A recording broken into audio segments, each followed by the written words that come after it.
Pessoal, bem-vindos mais uma vez ao módulo de resolução criativa de problemas. Eu vou usar o meu notebook para acompanhar as imagens do material que vocês estão recebendo na plataforma para desenvolver esse módulo.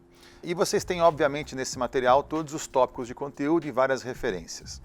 O fato é que é bom começar a explicar a resolução criativa de problemas com um pouquinho de história, a origem dos criadores e também a correlação disso com o chamado processo criativo. Os dois inventores, os dois criadores da resolução criativa de problemas são o Alex Osborne, que foi um publicitário americano muito famoso, especialmente porque ele inventou a técnica de brainstorming, que praticamente todo mundo conhece, e o Sidney Parnes, que foi um professor na Buffalo State College. Eu tive a chance de conhecer pessoalmente em algumas idas a essa universidade para fazer cursos na área de inovação.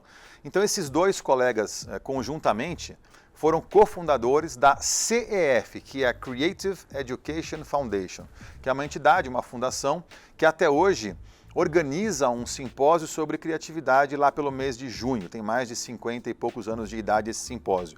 E uma das principais linhas de pesquisa dos dois, durante muitos anos, e ela continua até hoje, foi a chamada solução criativa de problemas, em inglês é o CPS, Creative Problem Solving, que nós estamos aqui chamando de resolução criativa de problemas. Então, o nosso assunto desse módulo está baseado em muitos anos de pesquisa, de aprendizado, de refinamento, e o que chegou até os dias de hoje é reflexo desse aprendizado todo. E, na verdade, a resolução criativa de problemas está associada diretamente com o chamado processo criativo.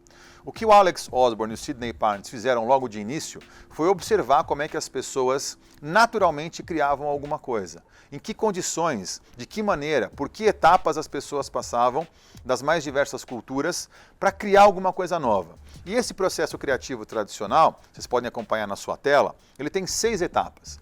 A primeira é a motivação, que pode vir da vontade de você alcançar um desejo ou vencer um desafio, ou seja, o querer. Ela também pode vir da necessidade de você resolver um problema, ou seja, o precisar. Então, o começo do processo criativo, aquela fagulha inicial, a tal da motivação, pode vir do querer ou do precisar. A segunda etapa é a chamada preparação, que é aquela etapa que nós até fazemos às vezes sem perceber, quando estamos capacitando o nosso cérebro, aprendendo, estudando, buscando informações, lendo a respeito e pesquisando. Preparação é o instante em que eu estou capacitando o meu cérebro a conceber novas ideias a partir da matéria-prima, que são as informações, o conhecimento, os dados, a minha aprendizagem. Aí vem a terceira etapa, que é a chamada incubação.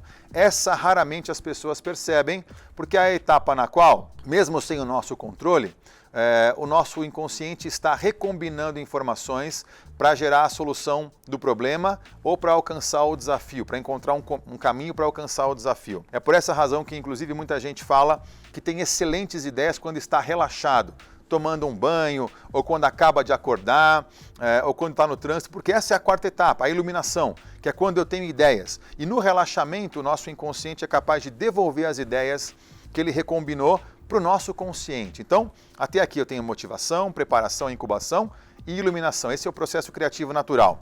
As últimas 2 etapas são as seguintes: verificação, que é quando eu olho as minhas ideias, se eu tiver mais do que uma, ou olho aquela somente que eu tenho, para avaliar se ela realmente tem potencial de ser aplicada na prática, de ser transformada em alguma coisa viável. E a última etapa é a chamada implementação. Eu pego tudo isso que eu fiz até agora muito mais mentalmente, emocionalmente também, e vou colocar a mão na massa para fazer acontecer. Então é desse processo criativo, é pelo entendimento dele, do trabalho do Alex Osborne e do Sidney Parnes, que surgiu a resolução criativa de problemas. E aí vem a pergunta: preciso aprender um método de criatividade ou de resolução? Por quê? Se criatividade parece ser uma coisa espontânea. Tem algumas vantagens muito importantes de aprender um método. A primeira é a seguinte: é eu organizar o meu pensamento. Porque às vezes, e esse eu sei que é um estilo pessoal, o pensamento muito caótico atrapalha a transformação de ideias em coisas viáveis. Então, primeira vantagem de ter um método é organizar o meu pensamento. Qual é a segunda vantagem? É o próprio estímulo da criatividade, porque o método de resolução criativa vai garantir que você use as técnicas e ferramentas, que foi o nosso assunto do módulo anterior. Então, a segunda vantagem é estimular a criatividade de maneira oficial, formal. Qual é a terceira vantagem? É cumprir as etapas ideais, porque, logo vocês verão, Em muitos casos, as pessoas acabam atropelando uma ou duas etapas que são essenciais, especialmente os latinos e os brasileiros aí se incluem, acabam atropelando uma ou duas etapas e saber um método me garante cumprir todas elas. E por último, essa é uma grande vantagem, quando eu estou em equipe, eu sei que as pessoas vão pensar de forma diferente, com certeza. Se eu tenho um método com o mesmo vocabulário, as mesmas palavras e as mesmas etapas consensadas, eu consigo alinhar o trabalho de uma equipe. Essa é uma vantagem muito grande.